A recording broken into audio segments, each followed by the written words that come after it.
அதனுடைய 2வது 3வது வசனத்தை நாம் வாசிக்க போகிறோம். ஆதியாகமம் 12வது அதிகாரம் அதனுடைய 2வது 3வது வசனம். பொதுவாக இந்த 2வது வசனம் பல வீடுகளிலே வசன போர்டாக தொங்கும். பலருக்கு மனப்பாடமான வசனம் தான். சேர்ந்து வாசிக்கலாம். சகோதரி வாசிப்பாங்க. வாசிங்கம்மா. நான் உன்னை பெரிய ஜாதியாக்கி உன்னை ஆசீர்வதித்து உன் பேரை பெருமைப்படுத்துவேன், நீ ஆசீர்வாதமாயிருப்பாய். உன்னை ஆசீர்வதிக்கிறவர்களை ஆசீர்வதிப்பேன், உன்னை சபிக்கிறவனை சபிப்பேன், பூமியில் உள்ள வம்சங்கள் எல்லாம் உனக்குள் ஆசீர்வதிக்கப்படும் என்றார். இந்த அருமையான வாக்குத்தத்தத்தை தேவன் ஆபிரகாமுக்கு கொடுத்தார். ஆபிரகாமுக்கு தேவன் வாக்கு கொடுத்திருந்தார், நான் உன்னை பெரிய ஜாதியாக்குவேன், நான் உன்னை பல ஜன கூட்டமா பெருக பண்ணுவேன். ஆனா ஒத்த பிள்ளைக்கே வழி இல்லாத ஒரு சூழல். வயசு 100 ஆகி போச்சு, மனைவிக்கும் வயசாகி போச்சு, பிசிக்கலி தே ஆர் அன்ஃபிட். உள்ள பிறக்கிறதுக்கு 2 பேருக்குமே வாய்ப்பற்ற சூழ்நிலைகள். ஆனால் ஆண்டவர் வாக்குத்தத்தம் கொடுக்கிறாரு, நான் உன்னை பெரிய ஜாதி ஆக்குவேன், நான் உன்னை வளர பண்ணுவேன். சும்மா கூடாரத்துக்குள்ள படுத்துக்கிட்டு இருந்தவனை கையை பிடிச்சி வெளியே கூட்டிட்டு வந்து, ஆபிரகாம் இந்த நட்சத்திரத்தெல்லாம் பாருப்பா, நட்சத்திரத்தெல்லாம் என்ன, எப்படி ஆண்டவரே என்ன முடியும், அந்த அளவுக்கு உன் சந்ததி பெருகும். ஆமா, இன்னும் ஒரு நாள் வெளியில கூட்டிட்டு வந்து இந்த மண்ணெல்லாம் எண்ணிப்பாரு, உன்னால என்ன முடியுமா, என்ன முடியல, அந்த அளவுக்கு உன் சந்ததி பெருகும். இங்க ஒன்று பெருகிறதுக்கே ஒன்ன பெறதுக்கே முடியாத ஒரு சூழல். ஆமா, ஆனாலும் வாக்குத்தத்தத்தை நம்புறார். அதை கர்த்தர் நிறைவேற்ற வல்லமை உள்ளவர். என் வாழ்க்கையில தேவன் சொன்னதை செய்வார் அப்படிங்கிற ஒரு மிகப்பெரிய நம்பிக்கை ஆபிரகாமுக்குள்ள இருக்கு. அதுதான் அவருக்கான தரிசனம், அவருடைய டெஸ்டினி, அவருடைய விஷன். ஆண்டவர் என்ன பழுக பண்ணுவாரு, ஆண்டவர் என்ன பெருக பண்ணுவாரு. இன்னைக்கு நான் 0வா இருக்கேன், இன்னைக்கு நான் நில்லா இருக்கேன், ஆனா ஒரு காலம் வரும் பொழுது கர்த்தர் என்ன பெருக பண்ணுவாரு. இன்னைக்கு ஆண்டவர் உங்களை பார்த்து சொல்ற ஒரு காரியம், நான் உனக்கு ஒரு தரிசனம் வச்சிருக்கிறேன். ஆபிரகாமுக்கு ஒரு தரிசனம் வச்சிருந்தேன், அவனை பெரிய ஜாதியாக்குவேன்னு சொல்லி. உங்க ஒவ்வொருத்தருக்கும் ஆண்டவர் ஒரு தரிசனம் வச்சிருக்கிறாரு, ஒரு இலக்கு வச்சிருக்கிறாரு, ஒரு டெஸ்டினி வச்சிருக்கிறாரு. இப்ப இருக்கிற மாதிரியே நீங்க இருக்க போறது கிடையாது. 5 வருஷம் கழிச்சு உங்க வாழ்க்கையில நீங்க நினைச்சு பார்க்காத ஒரு மாற்றம் உங்க வாழ்க்கையில உண்டாகும். 10 வருஷம் கழிச்சு உங்க வாழ்க்கையில நீங்க நினைச்சு பார்க்க முடியாத மாற்றம் உங்க வாழ்க்கையில உண்டாகும். நாம ஒரு திட்டத்தை போடுறோம், நாம ஒரு பிளானை போடுறோம், ஆனா சர்வ வல்லமையுள்ள தேவன் அந்த திட்டத்தை மாற்றி அமைக்கிறாரு. ஆனா அவர் போடுற திட்டம் நம்மளுடைய திட்டத்தை காட்டிலும் மேன்மையான ஒன்றை தான் நம்முடைய வாழ்க்கையில் அவர் வச்சிருக்கிறார். இன்றைக்கு நமக்கு புரியுறது இல்லை, இன்னைக்கு நமக்கு கசப்பா இருக்கு, இன்னைக்கு நமக்கு அது ரொம்ப ஒரு மாதிரி டிஸ்அட்வான்டேஜா இருக்கிற மாதிரி ஃபீல் பண்றோம். ஆனா கர்த்தர் எடுக்கிற தீர்மானம் நம்முடைய வாழ்க்கையில மகிமையானதா நன்மையானதா தான் முடிய பண்ணுவார். ஆபிரகாமுக்கு ஒரு தரிசனம், நம்ம ஒவ்வொருத்தவங்களுக்கு ஒரு தரிசனத்தை கர்த்தர் வச்சிருக்கிறார். நம்ம எல்லாம் அந்த தரிசனத்தை நோக்கி தான் பயணிச்சு ஓடிக்கிட்டே இருக்கிறோம். அதைத்தான் பவுல் சொல்லும் பொழுது ரொம்ப அழகா சொல்றாரு, ஆகையால் மேகம் போன்ற இத்தனை திரளான சாட்சிகள் நம்மை சூழ்ந்து கொண்டிருக்க, பாரமான அனைத்தையும் நம்மை சுற்றி நெருங்கி நிற்கிற பாவத்தையும் உதறி தள்ளிவிட்டு விசுவாசத்தை துவங்கினவரும் முடிக்கிறவருமாய் இருக்கிற இயேசுவை நோக்கி நமக்கு நியமிக்கப்பட்டிருக்கிற பாதையிலே பொறுமையோட ஓடக்கடவோ. நமக்குன்னு ஒரு தரிசனம் இருக்கு, நமக்குன்னு ஒரு இலக்கு இருக்கு. உங்க குடும்பத்தை குறித்து, உங்க பிள்ளைகளை குறித்து, உங்க தனிப்பட்ட வாழ்க்கை குறித்து, உங்கள் பிசினஸ் குறித்து, உங்க பினான்சியலை குறித்து ஆண்டவர் ஒரு திட்டம் வச்சிருக்கிறாரு. ஆண்டவர் ஒரு தரிசனம் வச்சிருக்கிறாரு. என் பிள்ளைக்கு எப்ப கல்யாணம் ஆகணும், என் பிள்ளைக்கு எந்தெந்த காரியங்களை செய்யணும், எதிர்காலங்கள்ல என்னென்ன பண்ணணும், நீங்க உங்க பிள்ளை மேல வச்சிருக்கிற திட்டத்தை காட்டிலும் தேவன் வச்சிருக்கிற திட்டங்கள் மகிமையான திட்டங்களை வச்சிருக்கிறாரு. இன்னைக்கு நான் பேச போற காரியம் என்னன்னா, நம்முடைய தரிசனத்தை கெடுக்கும் 4 முக்கியமான காரியங்கள் உங்ககிட்ட நான் பேச போறேன். இன்னைக்கு என்னுடைய செய்தியின் தலைப்பு, உன் தரிசனத்தை விட்டு விடாதே. உனக்குன்னு ஆண்டவர் வச்சிருக்கிற இலக்கை நீ விட்டு விடாதே.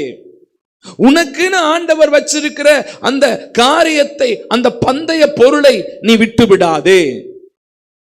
முதல்ல அதை புரிஞ்சுக்கணும். எனக்கு ஆண்டவர் என்ன வச்சிருக்கிறாரு, என் பர்சனல் வாழ்க்கைக்கு ஆண்டவர் என்ன வச்சிருக்கிறாரு, என் குடும்ப வாழ்க்கை குறித்து ஆண்டவர் என்ன வச்சிருக்கிறாரு, என் எதிர்காலத்தை குறித்து ஆண்டவர் என்ன வச்சிருக்கிறாரு, என் புருஷனை குறித்து, என் மனைவியை குறித்து ஆண்டவர் வச்சிருக்கிற திட்டங்கள் என்னென்ன.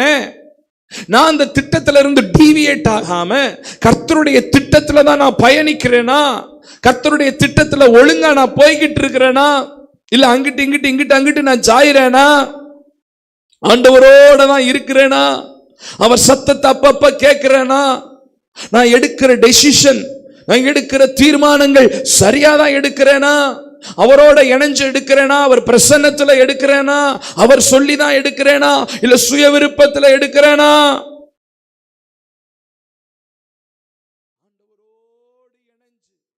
தரிசனத்தை அழைச்ச அழைப்பை விட்டு விடாதபடி, நோக்கத்தை விட்டு விடாதபடி சரியா பயணிச்சோம்னா நம்ம டெஸ்டினிய போய் நமக்குன்னு கர்த்தர் வச்சிருக்கிற திட்டத்தை சரியா ரீச் பண்றதுக்கு கர்த்தர் நமக்கு பலன் தருவா. இன்னைக்கு ஆபிரகாமுடைய லைஃப்ல இருந்து 4 காரியத்தை நான் சொல்ல போறேன். அவனுடைய திட்டத்தை கெடுக்க அவனுக்கு என்ன தரிசனம், உன்னை பெரிய ஜாதியாக்குவேன், உன் மூலமா பூமியில் இருக்கிற வம்சங்கள் எல்லாம் ஆசீர்வதிக்கப்படும். இதை கெடுக்கிறதுக்கு, இந்த திட்டத்தை கெடுக்கிறதுக்கு அவர் லைஃப்ல அங்கங்க வந்த 4 காரியத்தை சொல்லி, அது நம்முடைய வாழ்க்கையில இன்னைக்கும் வரும். ஆனா நம்ம அதை எப்படி ஜெபம் பண்ணி ஓவர் கம் பண்ணணும் அப்படிங்கிறதையும் சொல்லி முடிக்க கர்த்தர் கிருபை தருவாராக.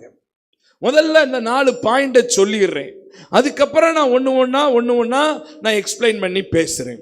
முதல்ல நம்பர் 1, பாயிண்ட் நம்பர் 1, இழப்புகளை பாராதே.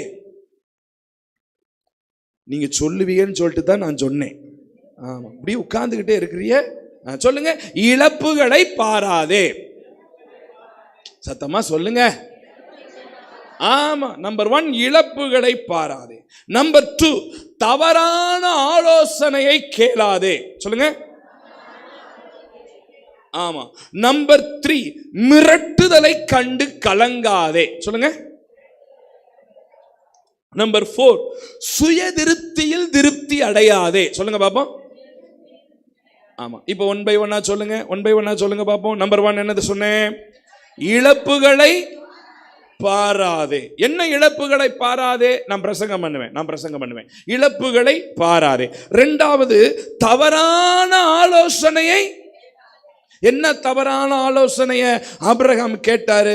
சொல்லுவேன், வெயிட் பண்ணுங்க. தவறான ஆலோசனையை கேளாதே. 3வது என்ன பார்த்தோம்? மிரட்டுதலை கண்டு கலங்காதே. யாரு மிரட்டுனாக, என்ன மிரட்டுனாக நான் சொல்றேன். மிரட்டுதலை கண்டு கலங்காதே. கடைசியா 1 சுய திருப்தியில் திருப்தி. அவர் என்ன சுய திருப்தி அடைஞ்சாரு அதையும் நான் சொல்றேன்.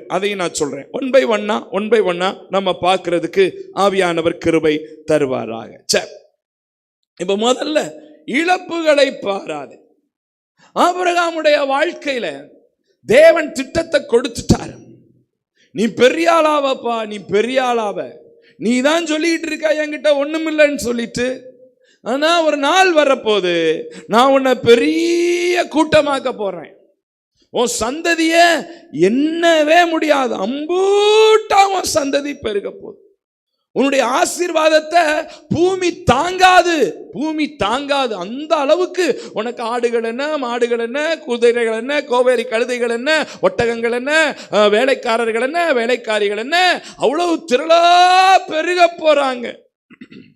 இந்த திட்டத்தை நோக்கி பயணிச்சுக்கிட்டே இருக்கும்போது ஆபிரகாமுடைய வாழ்க்கையில ஒரு மிகப்பெரிய லாஸ் வருது. ஒரு மிகப்பெரிய லாஸ்.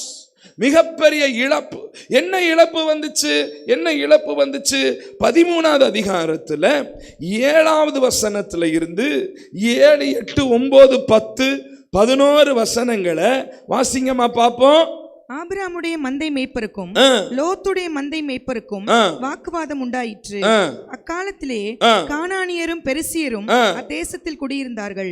ஆபிரகாம் லோத்தை நோக்கி, எனக்கும் உனக்கும் என் மேய்ப்பருக்கும் உன் மேய்ப்பருக்கும் வாக்குவாதம் வேண்டாம், நாம் சகோதரர். இந்த தேசமெல்லாம் உனக்கு முன் இருக்கிறது அல்லவா? நீ என்னை விட்டு பிரிந்து போகலாம். நீ இடதுபுறம் போனால் நான் வலதுபுறம் போகிறேன், நீ வலதுபுறம் போனால் நான் இடதுபுறம் போகிறேன் என்றான்.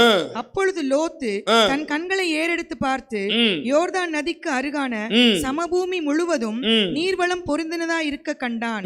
கர்த்தர் சோதோமையும் கொமோராவையும் அழிக்கும் முன்னே சோவாருக்கு போம் வழி மட்டும் அது கர்த்தருடைய தோட்டத்தை போலவும் எகிப்து தேசத்தை போலவும் இருந்தது. அப்பொழுது லோத்து யோர்தானுக்கு அருகான சமபூமி முழுவதையும் தெரிந்து கொண்டு கிழக்கே பிரயாணப்பட்டு போனான்.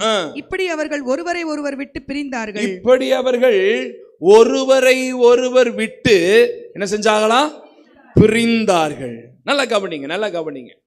இப்ப ஆபிரகாம் அவருடைய மனைவி, அவங்களுக்கு இருக்கிற ஆடுகள் மாடுகள் எல்லாம் நிறைஞ்சு இருக்குது. பயங்கர பணக்காரரு ஆபிரகாம். ஆனா அவங்களுக்குன்னு சொந்தமா வீடு ஒண்டி கிடையாது. கூடாரத்துல இருந்தாங்க. அவங்க ஒரு ஒரு ஒரு நாடோடி கூட்டம் மாதிரி இங்க இருப்பாங்க. அப்புறம் கொஞ்சம் தூரம் தள்ளி அடுத்த ஊருக்கு போய் கூடாரம் போடுவாங்க. இப்படியே போய்கிட்டே இருந்தாங்க. அப்ப இவர் கூட சேர்ந்த இவருடைய சித்தப்பா பையன் அப்படி அப்படி ஒரு மகன் உறவு வரக்கூடிய ஒருத்தர், அவர் பேர் லோத்து. அவரும் ஆபிரகாம் கூடவே பயணம் பண்ணி வந்துகிட்டு இருக்கிறார். ஆனா அவருக்கும் தனியா ஃபேமிலி இருக்கு, அவருக்கு மனைவி இருக்கு, அவருக்கு பிள்ளைகள் இருக்காங்க. பைபிள் படிக்கிறத பாரு, மாங்குன்ட்டு. இப்ப கவனிக்கணும், காலையில படிக்கிறத விட்டு போட்டு இப்பதான் பைபிளை உட்கார்ந்து திருப்பி திருப்பி படிச்சுக்கிட்டு இருக்கிறது பிரசங்கம் பண்ணும் போது. கவனமா வார்த்தையை கவனிக்கணும். ஆமா. அப்புறம் அவருக்கு தனியா மனைவி இருக்கு, அவருக்கு பிள்ளைகள் இருக்கு, அவருக்கு ஆடுகள் இருக்கு, மாடுகள் இருக்கு, சொத்து இருக்கு, எல்லாமே இருக்கு. ஏறக்குறைய ஆபிரகாமுக்கு ஈக்குவலான ஸ்டாண்டர்ட்ல இருக்கிறவர் தான் யாரு? லோத். இவருக்கு வேற பிள்ளை இல்லையா, அதனால லோத்தை பார்த்து மகனே அப்படின்னு பாசமா கூப்பிடுறது, அவர் ஆபிரகாமை பார்த்து அப்பா அப்படின்னு கூப்பிடுறது. இப்படியே ஒரு நல்ல உறவு. இவங்க போற பக்கமெல்லாம் அவரும் பின்னாடியே பின்னாடியே பின்னாடியே பின்னாடியே போயிட்டு அப்படியே இருந்துகிட்டு இருக்கும்போது ஒரு நாள் ஆபிரகாமுக்கும் லோத்துக்கும் பிரச்சனை இல்லை. ஆபிரகாமின் மந்தை மேய்ப்பருக்கும் லோத்தின் மந்தை மேய்ப்பருக்கும் என்ன வந்துருச்சு? பல நேரத்தில் மெயினான ஆளுகளுக்கு பிரச்சனை வராது, சின்னஞ்சிரிச்சுக போடுற பிரச்சனையில பெரியவங்க மண்டை உடஞ்சுக்கிட்டு சாகும். பார்த்துருக்கீங்களா? ஆமா. அந்த மாதிரி இவங்க மந்தை மேய்ப்பருக்கும் அவங்க மந்தை மேய்ப்பருக்கும் மிஸ் அண்டர்ஸ்டாண்டிங், வாக்குவாதம், பிரச்சனை முட்டிக்கிச்சு. இப்ப 2 பேர் நிக்கிறாங்க. ஆபிரகாம் சொல்றாரு, இங்க பாருப்பா, சண்டை ஓட்டுக்கிட்டு இருக்க வேண்டாம், சண்டை போட வேண்டாம், கண்களை ஏறெடுத்து பாரு, எந்த பகுதி உனக்கு பிடிச்சிருக்கோ உன் ஆட்டையும் மாட்டையும் உன் மனைவியும் கூட்டிட்டு நீ கிளம்பு. நீ எதை மிச்சம் முறியோ அதை நான் எடுத்துக்கிறேன். நீ வலது கை பக்கம் போனா நானு இடது கை பக்கம் போறேன், நீ இடது கை பக்கம் போனா நான் வலது கை பக்கம் போறேன், சமாதானமா பிரிவோம் அப்படின்னு சொன்ன உடனேயும் லோத்து தன் கண்களை ஏறெடுத்து பார்த்து செழிப்பான சமபூமி ஆகிய சோதாமையும் குமராவையும் தெரிந்து கொண்டு அங்க நேர பயணம் போயிட்டார். இப்ப இந்த சிச்சுவேஷன்ல ஆபிரகாமுடைய மனம் உடைஞ்சு போச்சு. ஒரு பெரிய லாஸ். போன்னு வாயை திறந்து சொன்னாலும் மனசு ஏற்க மாட்டேங்குது. இத்தனை நாள் என் கூட வந்தானே, அழகா என் கூட பயணம் பண்ணி வந்தானே, எனக்கு பிள்ளை இல்லையே, மகனே மகனே மகனேன்னு கூப்பிட்டேனே, அவனும் ஐநறைய அப்பா அப்பா அப்பா அப்பான்னு கூப்பிட்டானே, இப்ப அப்பான்னு கூப்பிடுறதுக்கு ஒரு உறவு இல்லாம போச்சே, போயிட்டானே போயிட்டானே போயிட்டானே போயிட்டானே. அந்த பொண்டாட்டிக்காரியாவது சொன்னாலா?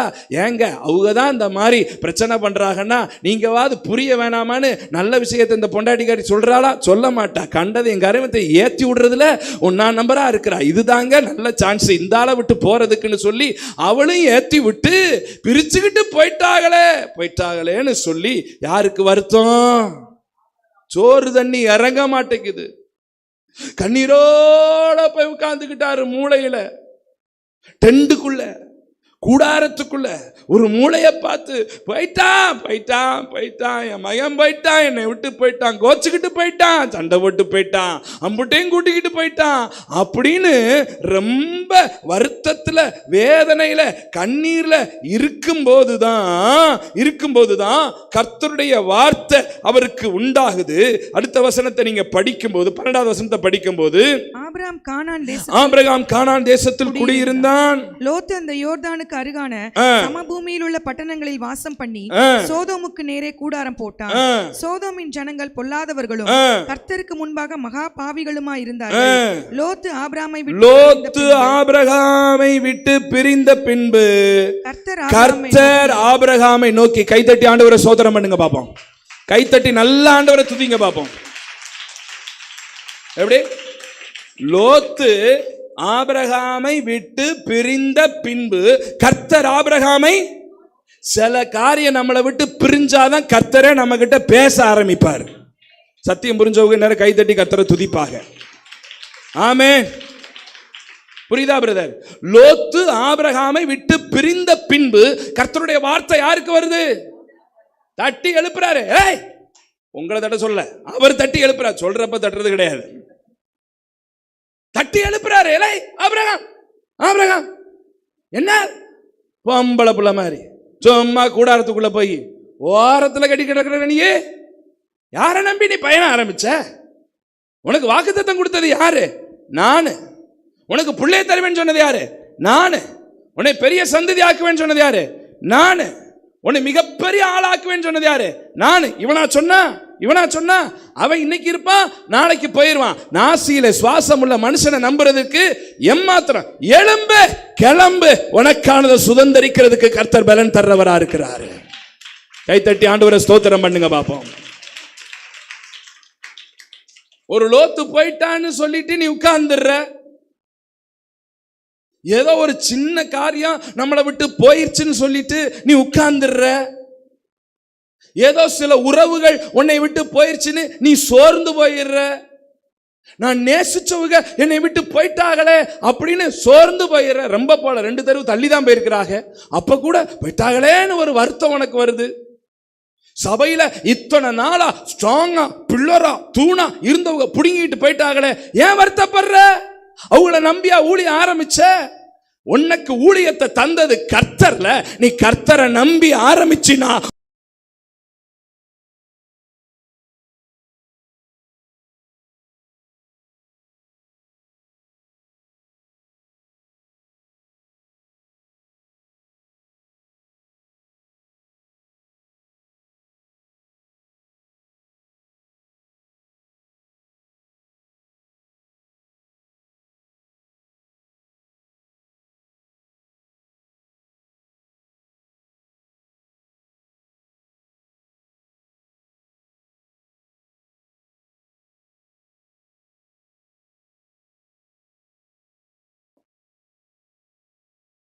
இன்னைக்கு கர்த்தர் நம்மோட பேசுறாரு. எதையோ உன்னை இழந்துட்டேன்னு சொல்லிட்டு உன் பயணத்தை முடிக்காத, சோர்ந்து போய் நிற்காத. கர்த்தர் தட்டி எழுப்புறாரு. மனுஷனை நம்பாத, எந்த ஒரு காரியத்தையும் நம்பாத. உன்னை அழைச்சது நான். நீ லோத்தை நம்புறதுக்கு அழைக்கப்படலை, என்ன நம்புறதுக்கு அழைக்கப்பட்டிருக்கிற.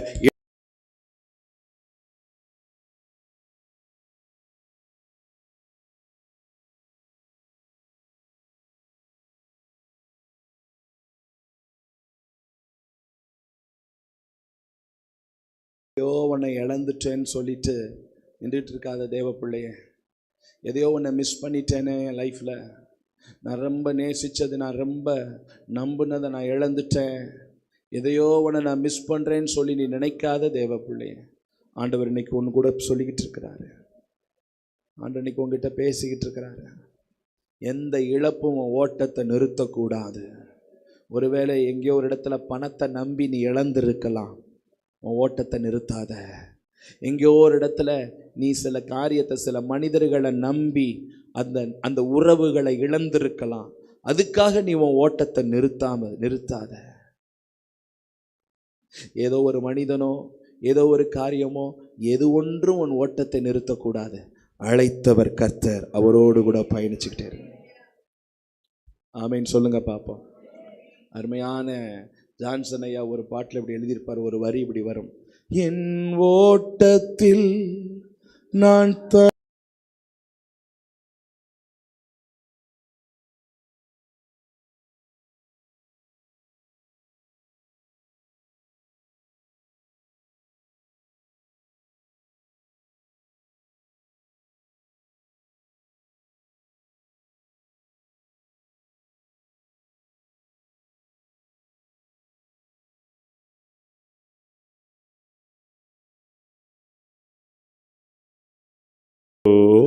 தேவன் என் தேவன் எனக்கென்றும் துணையவரே, என்னாலும் நடத்துவார். ஓட்டத்தில் நீ தனிமையா இல்லை மகளே. ஆண்டவர் இன்னைக்கு உன்னோட தெளிவா பேசுறார். ஒருவேளை இங்க இருக்கிறவங்க உன் பிள்ளைய நீ இழந்திருக்கலாம், உன் உறவை இழந்திருக்கலாம், உன் புருஷனை இழந்திருக்கலாம், நீ நேசித்த உங்களை சாக கொடுத்திருக்கலாம். ஆனா எந்த உறவும் நீ ஆண்டவரோட ஓடுற ஓட்டத்தை நிறுத்தி விடக்கூடாது. தொடர்ந்து பயணி. ஆண்டவர் இன்றைக்கு இந்த என்கரேஜிங்கான வார்த்தை உங்களுக்கு சொல்றார். தொடர்ந்து பயணி. அப்பப்ப உன் ஓட்டத்துல சில பேர் வருவாங்க, சில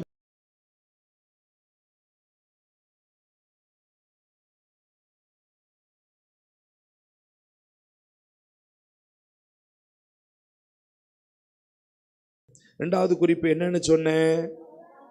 தவறான ஆலோசனையை. ஆமா, முதல்ல நம்ம ஓட்டத்துல இழப்புகள் என்ன செய்யக்கூடாது? பார்க்க கூடாது. இரண்டாவது பாயிண்ட் என்னது? என்ன ஆலோசனையை கேட்டாரு ஆபிரகாம்? என்ன ஆலோசனையை கேட்டாரு? படிங்க பார்ப்போம். 16வது அதிகாரத்துல முதல் 2 வசனங்களை படிங்கம்மா. ஆபிரகாமுடைய மனைவியாக சாராய்க்கு பிள்ளை இல்லாதிருந்தது. எகிப்து தேசத்தாளாகிய ஆகார் என்னும் பெயர் கொண்ட ஒரு அடிமை பெண் அவளுக்கு இருந்தாள். சாராய் ஆபிரகாமை நோக்கி, நான் பிள்ளை பெறாதபடிக்கு கர்த்தர் என் கர்ப்பத்தை அடைத்திருக்கிறார், என் அடிமை பெண்ணோட சேரும், ஒருவேளை அவளால் என் வீடு கட்டப்படும் என்றாள். சாராயின் வார்த்தைக்கு ஆபிரகாம் செவி கொடுத்தான். அதுதான் பிரச்சனை. சாராயின் வார்த்தைக்கு அங்கதான் ஸ்டார்ட் ஆகுது 7.5. இப்ப கவனிங்க, என்னை கவனிங்க. இப்ப கவனிங்க. இப்ப ஆபிரகாமுக்கு ரொம்ப நாளா என்ன இல்லாம இருக்கு? பிள்ளை இல்லாம இருக்கு. ஆனா தேவனுடைய திட்டம் என்ன? தேவனுடைய பிளான் என்ன? காட்ஸ் பிளான் என்னது? ஆபிரகாம் பிளஸ் சாராள் இஸ் ஈக்குவல் டு ஈசாக்கு. இது தேவனுடைய திட்டம். ஆனா இது நடக்கிறதுக்கு it will take a prolong period. ஒரு காலம் ஆகுது, கொஞ்சம் லேட் ஆகுது. இதுக்கிடையில என்ன நடக்குது? இந்த சாராமா ஆபிரகாமை பார்த்து சொல்றாங்க, ஐயா இங்க பாரு, இது என்னமோ எனக்கு புள்ள பிறக்கிற மாதிரி தெரியல.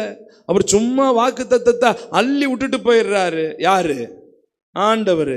ஆனா ஒண்ணு என்ன செய்யற மாதிரி தெரியல, நடக்கிற மாதிரியே தெரியல. அதனால நம்ம வீட்டுல ஒரு வேலைக்கார பெண்ணு ஒருத்தி இருக்கா பாருங்க, எகிப்து தேசத்துல இருந்து கூட்டு வந்து வச்சிருக்கிறோம்ல, நீர் அவளோட சேரும், அவளால நம்ம வீடு கட்டப்படும் அப்படின்னு உடனேயும் அந்த ஸ்டேட்மெண்ட்டுக்கு ஆபிரகாம் என்ன சாய்த்தாரு?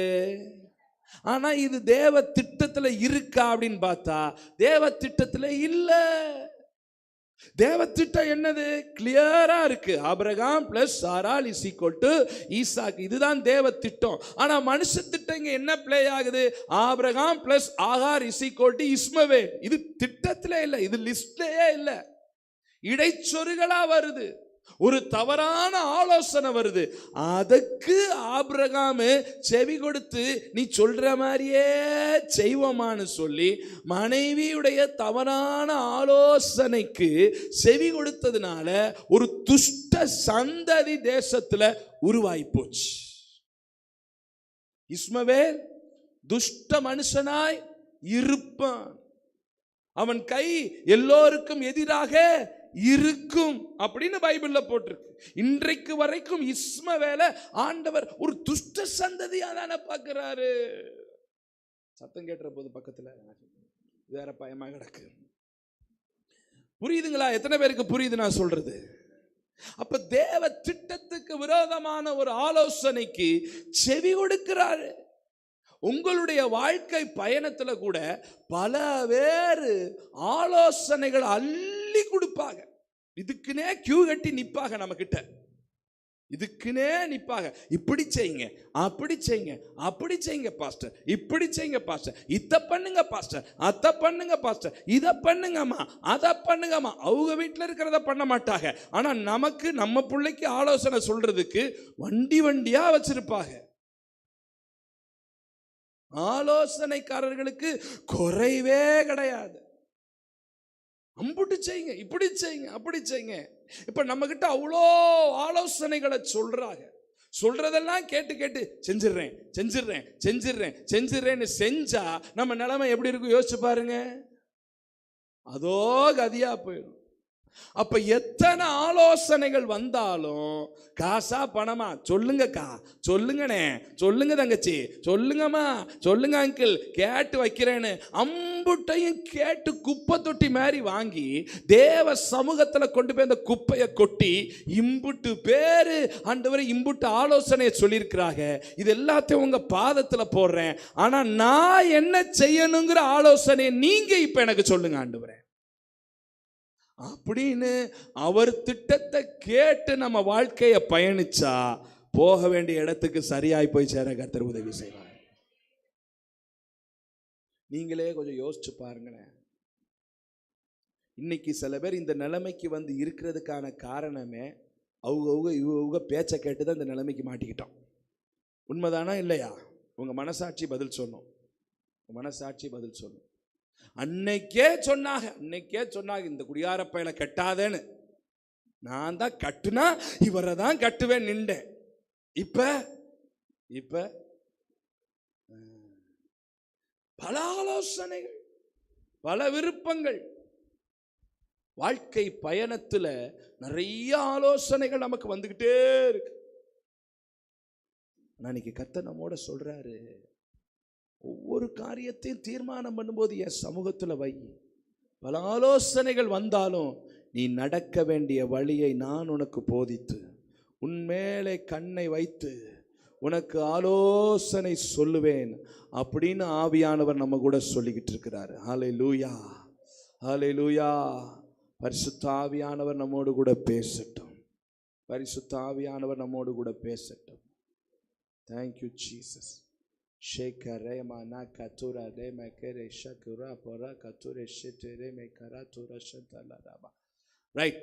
இங்க கவனிங்க, இங்க கவனிங்க, இங்க கவனிங்க, இங்க கவனிங்க, இங்க கவனிங்க.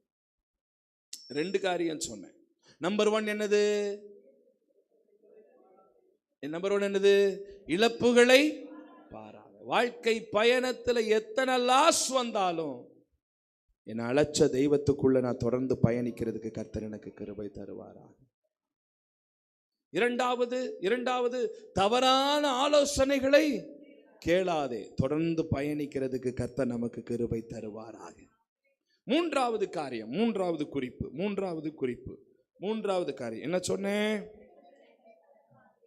மிரட்டுதலை கண்டு என்ன மிரட்டுதல் அவருக்கு வந்துச்சு? ஆபிரகாமை யார் மிரட்டுனாக?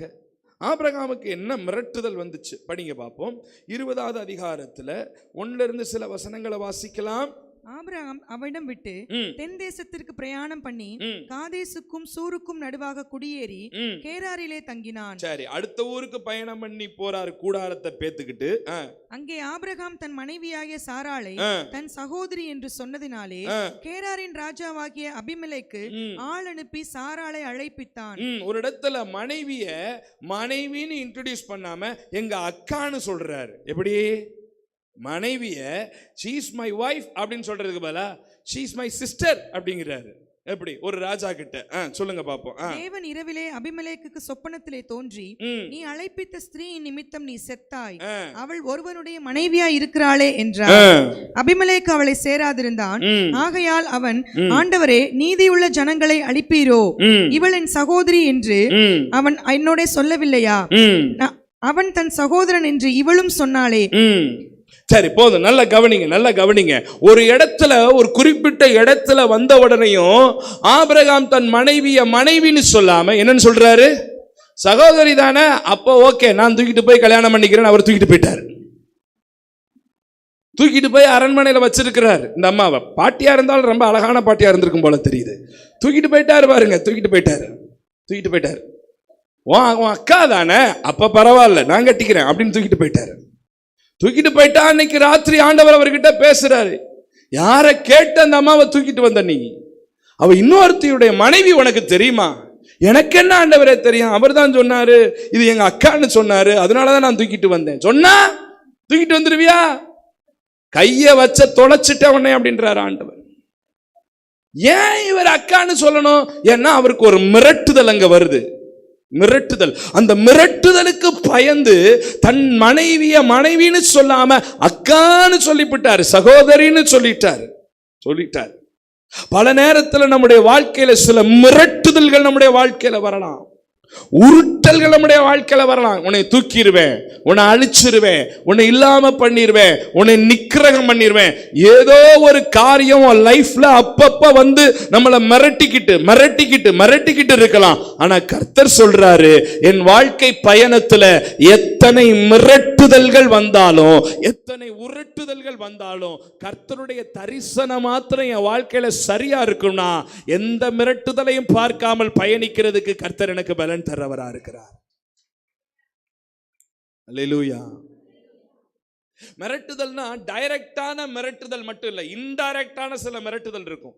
உதாரணத்துக்கு சில வியாதி, ஒரு கொள்ளை நோய், ஏதோ ஒரு வியாதி உங்களை வந்து பயமுறுத்திக்கிட்டே இருக்கலாம். அப்பப்ப ஒரு நெஞ்சு வலிச்சுக்கிட்டே இருக்கு பாஸ்டர், பயமா இருக்குது, திடீர்னு ஹார்ட் அட்டாக் வந்துருமோன்னு பயமா இருக்குது. அப்ப அது ஒரு மிரட்டுதல், ஒரு பயமுறுத்துதல். சில கடன் பிரச்சனைகள் நம்மளை மிரட்டிக்கிட்டே இருக்குது. இந்த கடன்ல இருந்து நீ எப்படி மீண்டுருவ பார்த்துருவோம். அவ்வளவுதான், இந்த கடன்ல நீ மூழ்கிட்ட, இத்தனை லட்சத்தெல்லாம் உன்னால கட்டவே முடியாது, நல்லா மாட்டிக்கிட்ட, அவ்வளவுதான், குடும்பத்தோட நீ சாக வேண்டியதான் அப்படிங்கிற ஒரு மிரட்டுதல். இப்ப நவீன காலத்துல நிறைய பேருக்கு ஒரு மிரட்டுதல் என்ன தெரியுமா? டிப்ரெஷன்ங்கிற மிரட்டுதல், மன அழுத்தங்கிற ஒரு மிரட்டுதல். அப்படியே மிரட்டுது. இங்க பாரு, இவ்வளவு நாள் ஆச்சு, இதுக்கு மேலே அவன் லைஃப்ல ஒரு நல்ல காரியம் நடந்துற போது, இவ்வளவு நாள் ஆச்சு, இதுக்கு மேலே அவனுக்கு ஒரு காரியம் நடந்துற போது, ஒரு மிரட்டுதல், ஏதோ ஒரு மிரட்டுதல், ஒரு டிப்ரெஷன் மனசுக்குள்ள வந்து நம்ம இருதயத்தை ஆட்கொண்டு அப்படியே அது நம்மளை மரணத்துக்குள்ள கொண்டு போய் விட்டுருது. The spirit of depression, மன அழுத்தம். நிறைய ஊழியக்காரங்களுக்கு கூட இப்ப இந்த பிரச்சனை பிளே ஆகிட்டு இருக்குது.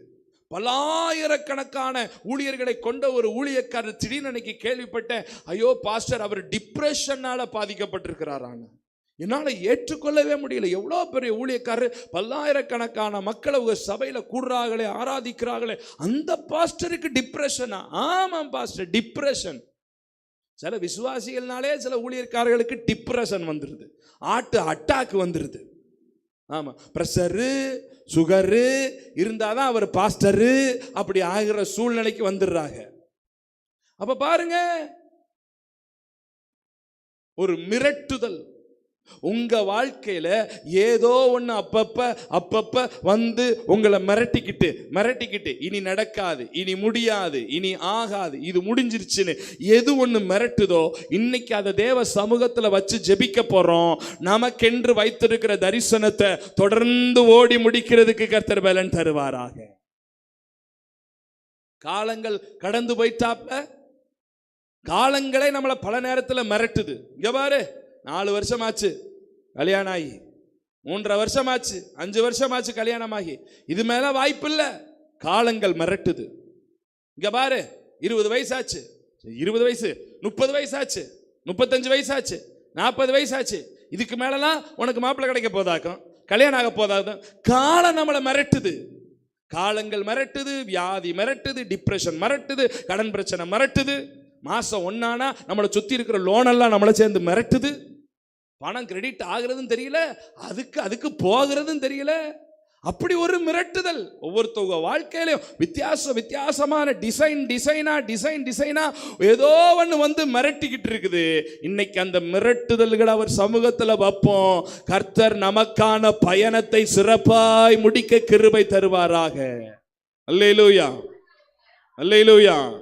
காலங்கள் நம்மளை மிரட்ட முடியாது பிரதர், சூழ்நிலைகள் நம்மளை மிரட்ட முடியாது. வியாதியோ பலவீனமோ நிகழ்காலமோ வருங்காலமோ எதிர்காலமோ எந்த போராட்டமோ பிரச்சனையோ கர்த்தர் உனக்கென்று வைத்திருக்கிற தரிசனத்தை கெடுக்க முடியாது, நிறுத்த முடியாது.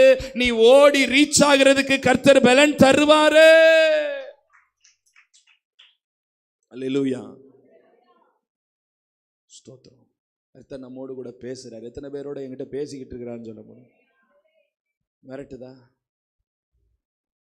ஆபிரகாமுக்கு ஒரு மிரட்டு, அபிமலேக்கு. இன்னைக்கு நமக்கு பல அபிமலேக்குகள் மிரட்டுறாக. ஆனா எல்லா மிரட்டுதலின் நடுவில் என் தரிசனத்தை நிறைவேற்றுவதற்கு கர்த்தர் கிருபை. 3 காரியம் சொன்னேன், சொல்லுங்க பார்ப்போம். என் தரிசனத்தை கெடுக்கிற 3 முக்கியமான காரியங்கள். நம்பர் 1, இழப்புகளை. லோத்து இருப்பான் போவான், ஆனா லோத்து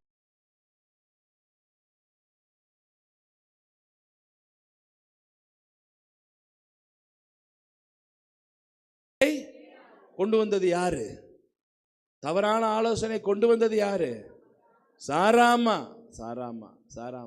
இப்படி செய்யுங்க, அப்படி செய்யுங்க, அவளோட சேருங்கன்னு சொல்றது இந்த அம்மா தான். அவளை துரத்துங்கன்னு சொல்றதும் இந்த அம்மா தான். கேட்டீங்களா? அந்த போட்டிருக்கு பாருங்க. சேரும்னா உடனேயும் சேர்ந்துக்கணுமா, கலட்டி விடுங்கன்னு கலட்டி விடுங்கம்மா. இவர் பொம்மை ஆக்கி விடுறாங்க சில நேரத்தில் நம்மளை. ஆமீன் சொல்லுங்க பார்ப்போம். சேருனா சேரு,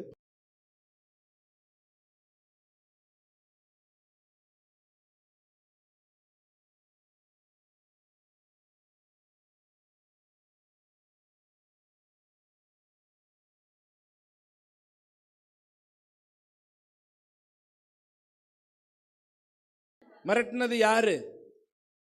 அபிமலேக்கு. சொல்லுங்க, 2-3 பேரை கத்துக்கிறங்க. சொல்லுங்க, யார் மிரட்டினது? அபிமலேக். விட்டுட்டு போனது யாரு? தப்பான ஆலோசனை சொன்னது யாரு? மிரட்டினது யாரு? விட்டுட்டு போனது யாரு? ஆமா, தவறான ஆலோசனை சொன்னது யாரு? ஆமா, மிரட்டினது யாரு? எதுக்குமே வாய் திறக்க மாட்டேன்னு உட்கார்ந்துருக்கத பாரு, எதுக்கு மாட்டுவானே அப்படின்ட்டு. 3 கேரக்டரை பத்தி சொல்லியிருக்கிறேன். ஆபிரகாமுடைய லைஃப்ல வந்த 3 கேரக்டர்ஸ், தரிசனத்தை கெடுக்க வந்தவர்கள். ஆமா, இழப்புகளை கொண்டு வந்த லோத்து, தவறான ஆலோசனையை கொண்டு வந்த சாராமா, மிரட்டின அபிமலேக்குங்கிற ராஜா. இப்ப கடைசியா ஒரு குறிப்பை பார்த்து நம்ம முடிக்க போறோம், சரிங்களா? கடைசியா என்ன பார்த்தோம்? என்னன்னு சொன்னேன் நானு? என்ன சொல்லுங்க? சுய திருப்தியிலே திருப்தி அடையாதே. சுய திருப்தி என்ன? சுய திருப்தி படிங்க பார்ப்போம்.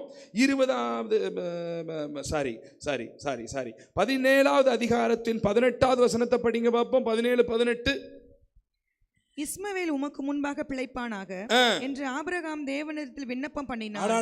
அடாடா, நல்லா கவனிங்க, என்ன கவனிங்க. ஆண்டவர் சொல்லிட்டாரு, உனக்கு நான் யாரை தான் தரப்போறேன், என்ன சொல்லி முடிக்கணும். ஈசாக்க நான் உனக்கு என்ன செய்ய போறேன்? தரப்போறேன். ஆனா அது நடக்கிறதுக்கு டைம் ஆகுது. இப்ப ஆபிரகாம் நினைக்கிறாரு, சரி இதுக்கு மேல பிறக்காது போல, இதுக்கு மேல நடக்காது போல அப்படிங்கிற ஒரு சின்ன காரியம் வரும்போது அவருடைய பிரேயர் கொஞ்சம் மாறுது. என்னன்னு மாறுது? ஈசாக்கு வேணும்னு ஜெபம் பண்ண ஆண்டவரே, ஆனா ஈசாக்கு ஒன்றும் பிறக்கிற மாதிரி தெரியல. ஒரு உள்ளங்கை மேகம் கூட தெரிய மாட்டேங்குது, ஒரு புழுப்பூச்சி கூட ஒன்றும் வர்ற மாதிரி தெரியல. ஒன்று செய்யுங்க, இவனும் எனக்கு பிறந்தவன் தானே, நான் பெத்த புள்ள தானே, இஸ்மவேல் உமக்கு முன்பாக பிழைப்பானாக என்று தேவனிடத்திலே ஒரு திருப்தி. ஈசாக்கு தான் பிறக்கல, இஸ்மவேலாவது பிறந்திருக்கிறானே. எனக்கும் ஒரிஜினலான மனைவிக்குமான ஈசாக்கு தான் என்ன செய்யல, பிறக்கல. எனக்கும் டூப்ளிகேட் மனைவிக்குமான இஸ்மவேலாவது பிறந்திருக்கிறானே, அவனாவது என்ன செய்யட்டும். பிரேயருடைய ஸ்டாண்டர்டு டிக்ரீஸ் ஆகுது. எத்தனை பேருக்கு நான் சொல்றது புரியுது? பிரேயருடைய ஸ்டாண்டர்டு குறையுது. இவ்வளவு நாள் ஈசாக்கு ஈசாக்கு ஈசாக்கு ஈசாக்கை தரப்போகிறேன், ஈசாக்கு ஈசாக்கு ஈசாக்கு ஈசாக்கு ஈசாக்கு ஒன்னும் ஈசாக்கு வராது வர, சரி போது இஸ்மவேலாவது இஸ்மவேலு இஸ்மவேலு. ஸ்டாண்டர்டு குறைஞ்சிருது. பல நேரத்தில் நம்ம வாழ்க்கையில் அப்படித்தான், ஏதோ ஒன்றை பிடிச்சிட்டு அப்படியே ஜெபம் பண்ணுறோம், அது நடக்கலைன்னா இதையாவது கொடுங்க ஆண்டவரை வச்சு பேத்துறேன், வேற என்ன பண்றது அப்படிங்கிற ஒரு மனநிலைக்குள்ள என்ன செய்யறோம், தள்ளப்படுறோம். அண்ணாள்னு ஒரு அக்கா இருந்தாங்க தெரியுமா? இருந்தாங்களா இல்லையா?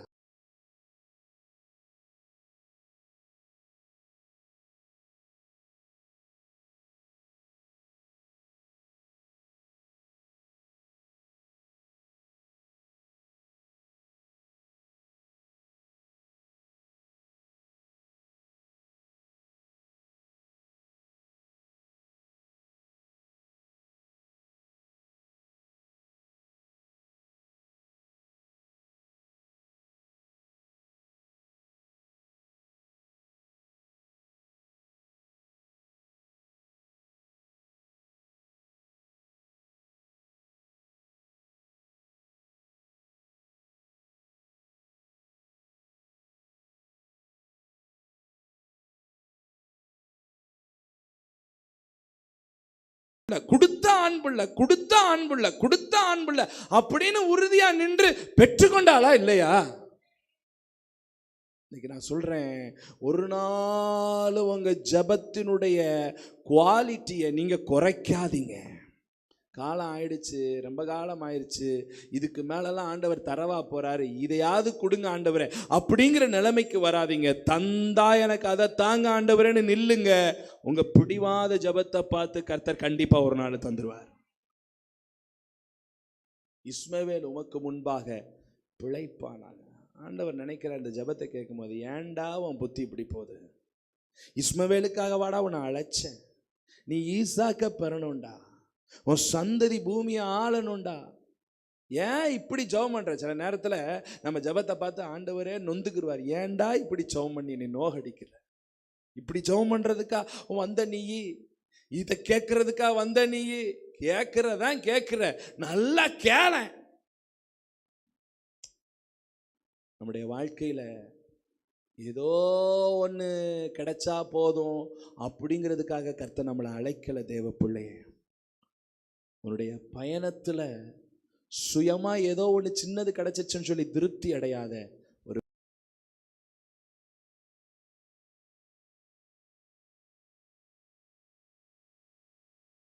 இணைஞ்சுக்கோங்க. சின்ன சின்ன ஆசைகள், சின்ன சின்ன காரியங்கள், சின்ன சின்ன ஜபங்கள் நிறைவேறிடுச்சு, இது போதும் இது போதும் இது போதும்னு சாட்டிஸ்ஃபைடு ஆகாதீங்க. கர்த்தர் உங்களுக்குன்னு வச்சிருக்கிற பெரிய பலனை நீங்க அடையத்தக்கதாக கர்த்தர் செய்வாரா? எத்தனை பேருக்கு செய்தி விளங்குச்சு?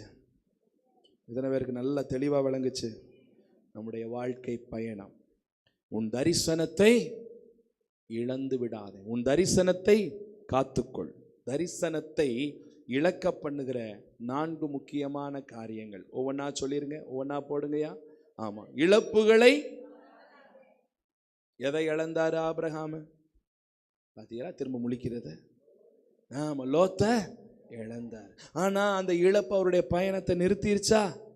ஆண்டவர் தட்டி எழும்பு ஓடு அப்படின்னு சொல்றார். இழப்புகளை பாராதே. நம்பர் 2 என்னது?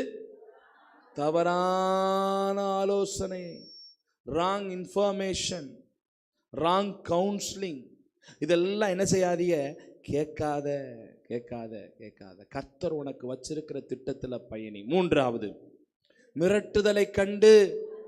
டைரக்ட் மிரட்டுதல் வரும், இன்டைரக்ட் மிரட்டுதல் வரும். நேரடியாக நம்மளை மிரட்டுவாங்க. வேலை பார்க்குற இடத்துல, ஸ்கூலில், காலேஜில், நமக்கு மேலே இருக்கிற ஹையர் அத்தாரிட்டிஸ், ஆமாம் அவங்களாம் நம்மளை பார்த்து உன்னை வேலையை விட்டு தூக்கிடுவேன், உன்னை இல்லாமல் பண்ணிடுவேன் அப்படின்னு டைரெக்டாக மிரட்டுறவங்களும் உண்டு. சில வியாதிகள், பொருளாதார பிரச்சனைகள் நம்மளை இன்டைரக்டாகவும் மிரட்டும். டைரக்ட் மிரட்டலோ இன்டைரக்ட் மிரட்டலோ அதையும் பாராதீங்க, தரிசனத்தில் பயணித்து போயிட்டே இருங்க. கடைசியாக ஒன்று, சுய திருப்தியில் திருப்தி அடையாது. கிடைச்சது போதும் ஆண்டவரே அப்படின்னு சொல்லி நினைக்காதீங்க.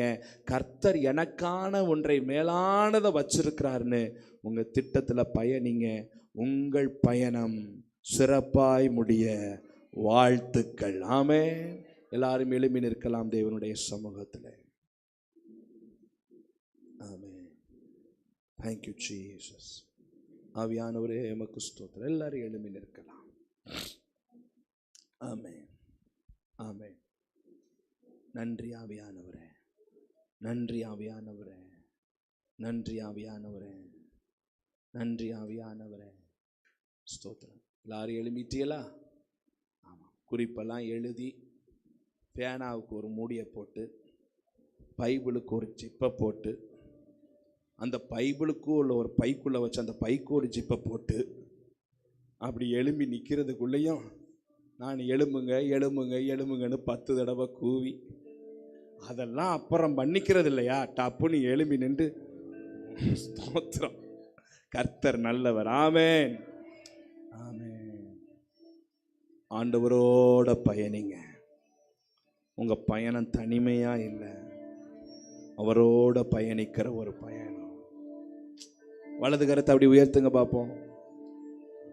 எப்பயும் சொல்கிற மாதிரி சொல்ல, ஸ்பெஷலாக சொல்கிறேன். வலது கையை உயர்த்துங்க பார்ப்போம். இப்போ இந்த கையை ஏசப்பா பிடிக்கிறாருன்னு நினச்சிக்கோங்க. என் கையை யார் பிடிக்கிறா? ஏசப்பா பிடிக்கிறார். ஏசப்பா பிடிச்சி என்னை அப்படியே வழி நடத்தி கொண்டு போகிறார். அப்படி நினச்சிக்கிட்டு வலது கரத்தை உயர்த்தி, கரம் பிடித்து நடத்துவா, கண்மாலை மே நிறுத்துவா, கரம் பிடித்து நடத்துவா. இந்த பாடலை பாடிக்கிட்டு இருக்கும் போது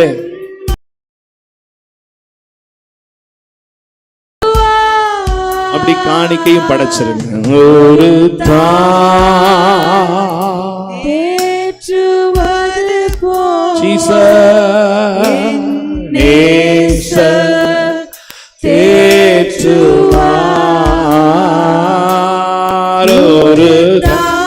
என கரம் பிடிச்சு நடத்துவார், மகிமையா நடத்துவார் அவர்.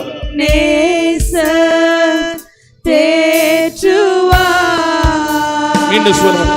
கரம் பிடித்து நடத்துவார், கண்மலை நீர்